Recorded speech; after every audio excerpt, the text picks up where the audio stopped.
şu anda arkamda görmüş olduğunuz bina Hundertwasser evi olarak geçiyor. Viyana'nın son yıllarda belki de en meşhur noktalarından biri. Zaten arkamda da gördüğünüz gibi ciddi bir turist kalabalığı var. Hatta az önce bayağı kalabalık bir tur kafilesi de vardı. Hundertwasser kimdir? Bundan biraz bahsedelim. Friedrich Hundertwasser 1928 yılında doğmuş ve 2000 yılında ölmüş bir ressam. Friedrich Stowwasser gibi bir isimle aslında gerçek doğmadı bu. Ama daha sonraki yıllarda özellikle 2. Dünya Savaşı'nda çok zor bir hayat geçiriyor. Nedeni çünkü annesi bir Yahudi ama babası Katolik. Dolayısıyla tamamen bir Katolik gibi yaşıyor ve hatta Nazi gençlik örgütlerine katılıyor, öyle söyleyelim. Ve işte bir şekilde hani onlar gibi davranarak kendini kamufle etmeyi başarıyor. Daha sonra Viyana'da Sanat Akademisi'ne gidiyor ve dönemin en önemli ressamlarından biri oluyor. Çok aslında Avrupa'nın çeşitli noktalarında, farklı noktalarında, yani Almanya'da Maxburg'da vardı yanlış hatırlamıyorsam, birkaç şehirde daha vardı, yapıları var. Ama tabii en bilineni arkamda duran bina Hundertwasser evi olarak geçiyor. Birçok burada hediyelik eşya satan dükkan falan da var. Şimdi biraz etrafı size göstereyim. Bina şöyle bir bina. Son derece ilginç mimari bir yapı. Aslında görüyorsunuz değil mi? Yani birazcık farklı bir şeyler yarattığınızda, biraz yaratıcılığınızı kullandığınızda ne kadar olay ilgi çekici yerlere gelebiliyor. Burada hediyelik eşya satan dükkanlar var. Bol miktarda. Küçük küçük kafeler var. Burası başlı başına bir turist mıknatıs noktası olmuş yani. Turist magnet dedikleri noktalardan biri olmuş.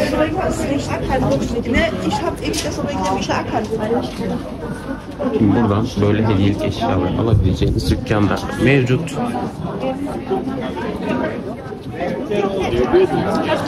Biraz daha farklı açılardan şöyle evi göstereceğim.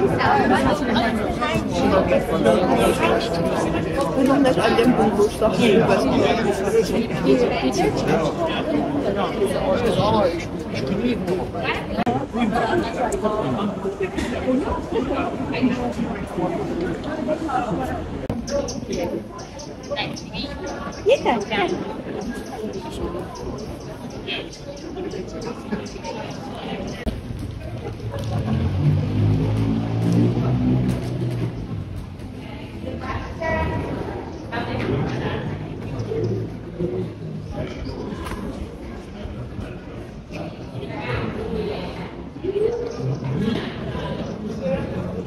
Pasajın altından geçtiğinizde buradan da güzel bir fotoğraf noktası var arkadaşlar. Ve çok kalabalık değil. Herkes önüne toplanmış. Burayı da tercih edebilirsiniz. Eğer fotoğraf çekecekseniz. Hatta şöyle biraz daha geniş açıyla göstereyim.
Evini geçtikten sonra burada da bir sanat evi var.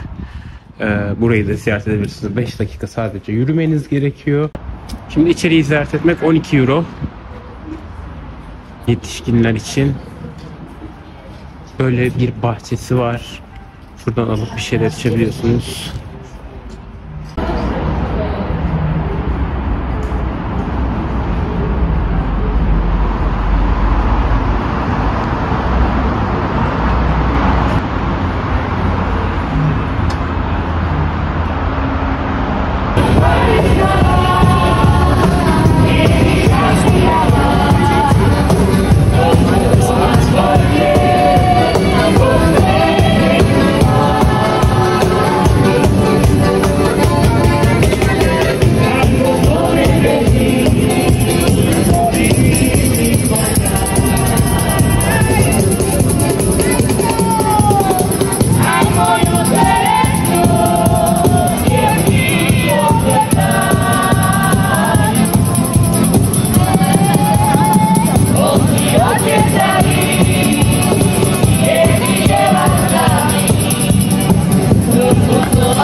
Şimdi şinisel yemeğe geldik. Burada birkaç tavsiye edilen yer vardı ama hoşuma giden yerlerden biri şinisel Wirt oldu. Yorumları da çok iyi. Ama oldukça fazla bir kalabalık var. Göstereyim. Burada sıra bekliyorum. Bekliyoruz yani. Bekleyeceğiz biraz. Yapacak bir şey yok. A 3 kilometros una cosa. Ahora vivimos a... Ve sonunda girmeyi başardık arkadaşlar.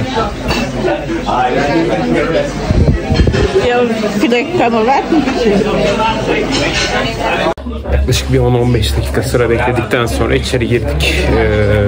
Şimdi ortamı da kısaca şöyle bir göstereceğim size. Böyle bir restorandayız. Menü bu şekilde.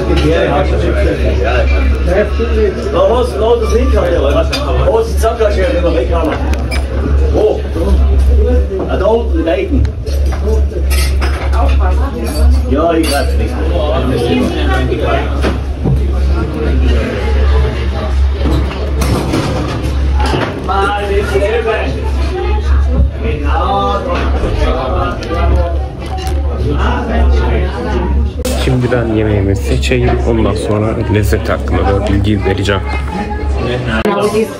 İlk olarak bir çorba söyledim. İçinde havuç, erişte, çay gibi materyaller var. Oldukça büyük ve besleyici. O yüzden yani iyi karar verin. Ben çok aç olduğum için her şeyi yiyebileceğim ama çok aç değilseniz oldukça büyük bir tabak. Şöyle birayla kıyaslarsanız şöyle bir boyut var. Veya bir nokta bilim koyun. Neredeyse bir avuç kadar. O şekilde bir seçim yapabilirsiniz. Bu arkadaşlar Wiener Schnitzel söyledim. En basit, en böyle sossuz, mossuz, en karışık olmayan versiyonunu söyledim. Yanında da bir bira söyledim. Şimdi birazdan tadına bakacağım. Yorumlarımı paylaşacağım. Şimdi tadına bakıyoruz.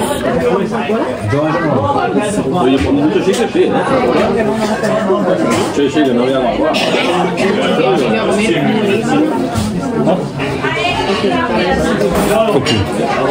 Gerçekten çok iyi. Beklediğimde değdi. Gerçekten beklediğimde değdi. Burayı tavsiye ediyorum arkadaşlar. Cordon bleu de vardı aslında, bir sürü seçenek vardı da ben en basit olsun istedim.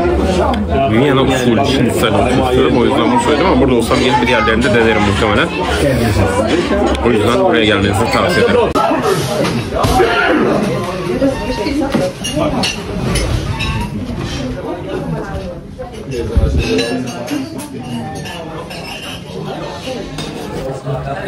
Viyana'ya geldiğinizde tabii ki birçok gezilecek müze, yapılacak birçok aktivite var. Konserler, etkinlikler, sergiler, şunlar bunlar. Tam bir sanat şehri burası ama Viyana'yı Viyana yapan şeylerden bir tanesi de buradaki kafeleri, buradaki restoranları. Çok iyi mekanlar var. Şu an mesela tesadüf eseri bir yere oturdum bir aperol içmek için. Hiç bakmadım bile nasıl yer falan diye. Sonra baktım nasıl yorumları, puanları, işte iyi gayet yorumları var. Böyle yerleri deneyin diye tavsiye edebilirim. Yani hani Viyana gerçekten çok ışıl ışıl bir şehir. Kafeleri, restoranları biraz uzun kalmak lazım. Yani hani ben yine 2 tam gün aslında kalmış oldum. Daha önce de bir gelip bir day trip yapmıştım buraya. Ama Viyana bir tur daha kaldırır. Yani hani rahatlıkla bunu söyleyebilirim. O yüzden rastgele kafelerine gidin. Tatlı yiyin, şinisel yiyin, aperatif şeyler için. Ve keyif alın. Sadece şöyle biraz ortamı göstereceğim size, oturduğum yere. Çok keyif aldığım için buraya. Ya burası mesela anlatılacak bir yer değil belki ama gerçekten hani Viyana'yı Viyana yapan şeylerden biri de bu güzel restoranları ve kafeleri, pastaneleri, böyle bir tatlı şehir burası. Yemek şehri, yemek yiyecek gastronomi şehri. Belki çok zengin değil yani. Aslında işte Alman mutfağı daha çok patates, sosis gibi şeylere dayanıyor ama kafeleri en azından ortam olarak çok keyifli, tavsiye ediyorum. Etrafında bir göstereceğim şimdi size. Şöyle bir ambiyans var arkadaşlar.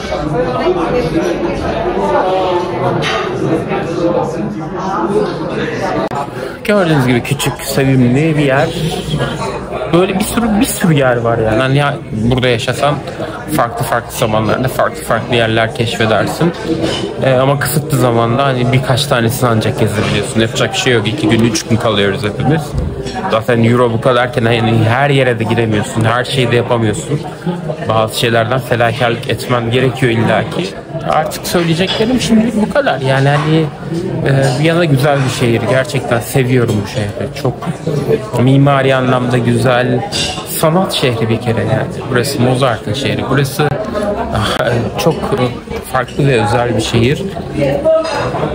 Gelin yani Viyana'ya gelin.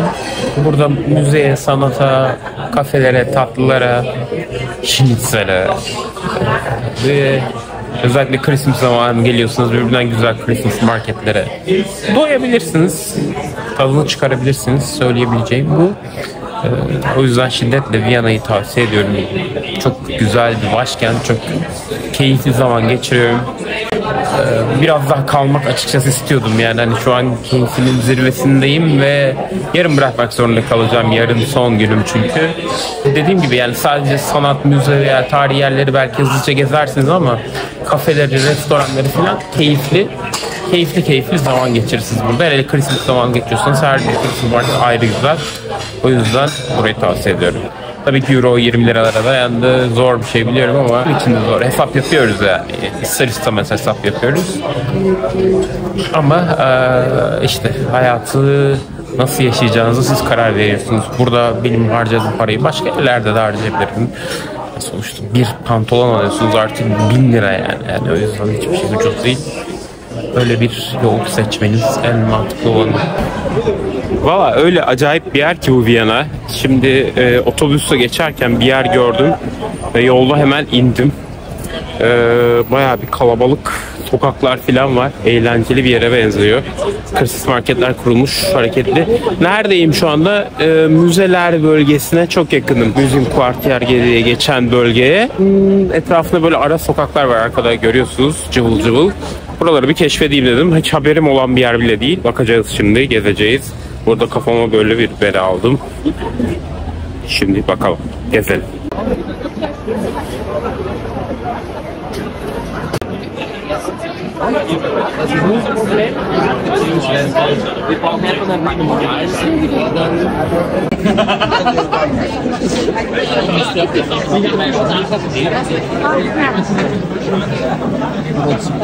Arkadaşlar sosis seviyorsanız Viyana sizin için bir cennet.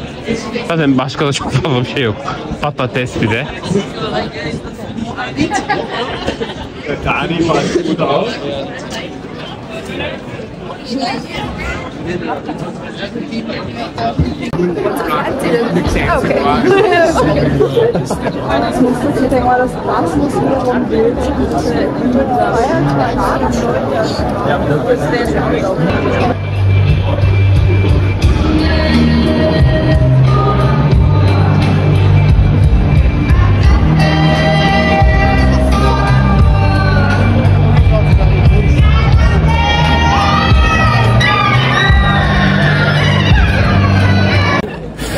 Viyana gerçekten o kadar acayip bir şehir ki bir noktadan bir noktaya gidiyorum. Yani şu an metroya gitmeye çalışırken kendimi başka bir yerde buldum.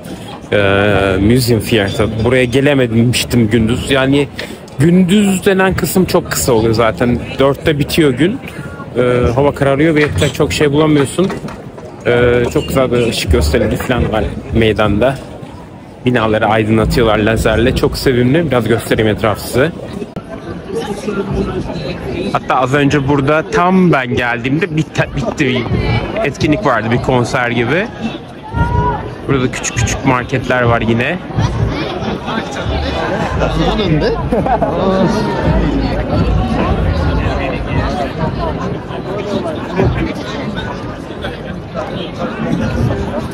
Burası da böyle bir yer arkadaşlar.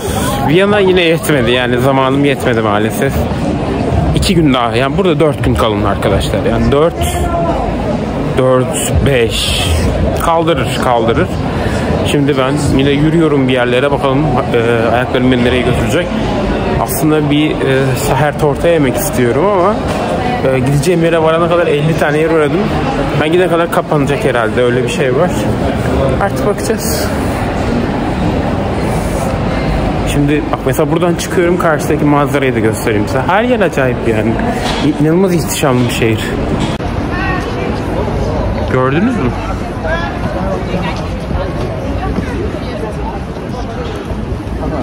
Böyle bir olay yani.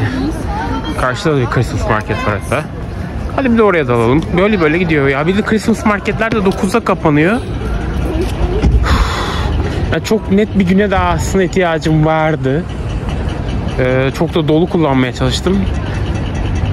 Ama yapacak bir şey yok yani. Hani çok erken kararıyor hava. Çok soğuk. İster istemez bir yerde oturuyorsun. Biraz dinleniyorsun yani, yapacak bir şey yok. Tabii ki yakın zamanda değil ama ilerleyen yıllarda bir kere daha belki buraya gelebilirim. Çünkü Viyana gerçekten çok özel bir şehir. Gez bitmiyor, keşfet bitmiyor. Bakalım. Şimdi biraz daha artık elimden geldiğince bitirmeye çalışacağım. Gezebilmeye çalışacağım. Hofburg sarayını gezmek istiyordum mesela. Gezemedim yani, vakit kalmadı. 5'te kapanıyor. Şinistel'e gittim, onu yedim yani.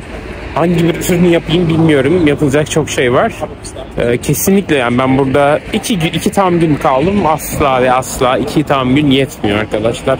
Bunu ne söyleyeyim. Mesela Riga'yı 2 günde bitirirsiniz ama burayı bitiremiyorsunuz yani. Gez bitmiyor. Çok acayip bir yer. Bir sürü müzeler, atraksiyonlar, şunlar bunlar, hangi birine yetişeyim bilmiyorum. Herhalde bir daha geleceğiz. Bakalım. Burada da bir Christmas market daha bizi bekliyor. Ve burası da Maria Teresa'daki Christmas market. Şimdi bir de buraya gezelim. Her yer adım başı atraksiyon.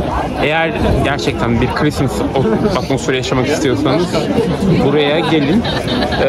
Şöyle bir şey de yapabilirim belki ilerleyenlerde. Mesela 2 gün daha tekrar buraya gelip farklı şehirleri gezerek böyle buradan trenle değişik lokasyonlara gidebilirim. Şimdi artık az çok ezberlediniz işte, ne var? Hediyelik eşyalar var. Şurada güzel peynirler, zeytinler satan bir yer var.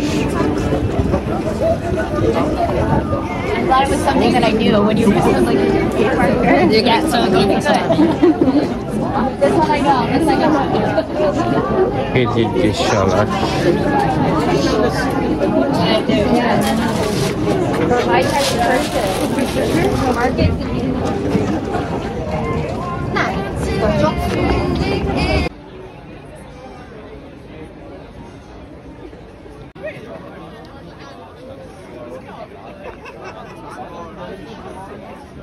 Bugün gezmeyi planladığım yerlerden biri de Hofburg Sarayı'ydı.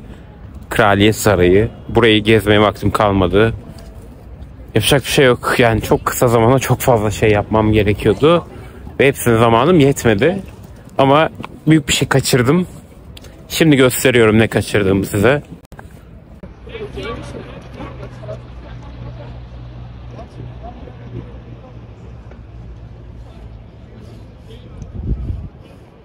Böyle bir yer arkadaşlar. Burayı gezecektim yani ama zaten burayı herhalde 2 saatte falan anca gezersin. 2 saatim yoktu, yalan yok. Yapacak bir şey yok. Neyse yani Viyana'ya bir kere daha gelmek için bir takım bahanelerim oldu. Ben hani Viyana'ya bir daha gelirsem 1-2 günün içerisinde burayı tamamen bitirebilirim yani. Artık buraya bir daha gelmeme gerek kalmaz. Hatta seyahatimi uzatmayı da düşündüm yani. Hani ama çok aşırı bir maliyet çıkıyor. Yani bir gece daha kalayım diye. İşte konaklamaya 1200 vereceğim, uçak biletlerine 2,5 vereceğim falan filan, çok fazla yani. Zaten toplamda mal ettiğim şey kadar ekstra fark vermem gerekecek. O yüzden artık ne diyeyim, bir daha geleceğiz. 3. bir kez Viyana'ya gelmek gerekiyor. 2. Viyana kuşatmasında da Viyana'yı tam olarak fethedemediğimi kabul etmek zorundayım ama bir 3. sefer yaparsam burayı bitireceğim, öyle gözüküyor. Bakacağız ama çok güzel şehir. Özellikle Christmas zamanı gelmenizi tavsiye ederim. Ama buraları görmek lazım. Yani şu sarayı bir gezmem lazımdı yani. Çok fazla müze var. çok doldursun. 2 günü dolu dolu yaşarsın. 2 gün kaldırır. Belki de biraz güzel havada gelip işte günün daha uzun olduğu zaman da günden de faydalanabilirsin. Çünkü çok erken kararıyor hava. O da bir dezavantaj oldu. Bir an önce işte hangi gün ışığında yapacağın işleri bitirmeye çalışıyorsun. Viyana seyahati böyle geçiyor. Güzel yani. Çok keyif alıyorum bu şehirden. Geliriz bir daha ya. Bir daha geliriz yani. Hani öyle gözüküyor. Çünkü yine yarım kaldı. Yine yetmedi. Artık dediğim gibi 3. Viyana kuşatmasını yapacağız.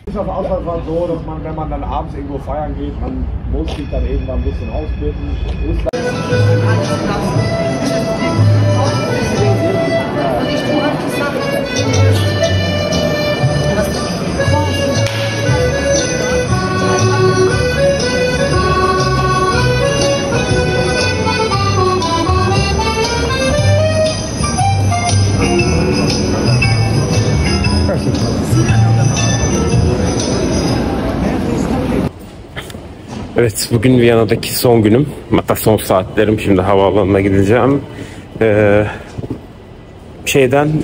Şehir içinde aldığınız biletlerle gidemiyormuşsunuz dediler. Doğru mu bilmiyorum ama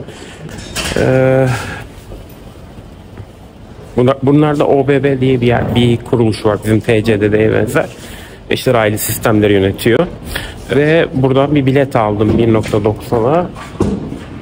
Şöyle bir bilet. 8.25'te tren hareket edecek. 30 dakika sürüyormuş. 8.55'te orada olacağım. Yani biraz erken çıkın arkadaşlar. Karışık çünkü. Ben uçuşuma 3 saatten fazla kala çıktım. 1 saat 1,5 saat kala falan yetişeceğim yani. Bayağı bir seyrekmiş trenler. Bu da aklınızda olsun. Buradan havaalanına gidiyorsanız bir merkezi istasyondan gelip oradan bilet alıyorsunuz. Trene havaalanına giden. Güzel geçti bu arada. Keyif aldım seyahatimden çok. Viyana güzel bir şehir. Ama havaalanına ulaşım konusunda biraz hayal kırıklığı yarattı açıkçası. Daha düzenli bir şey bekliyordum. Ne yalan söyleyeyim.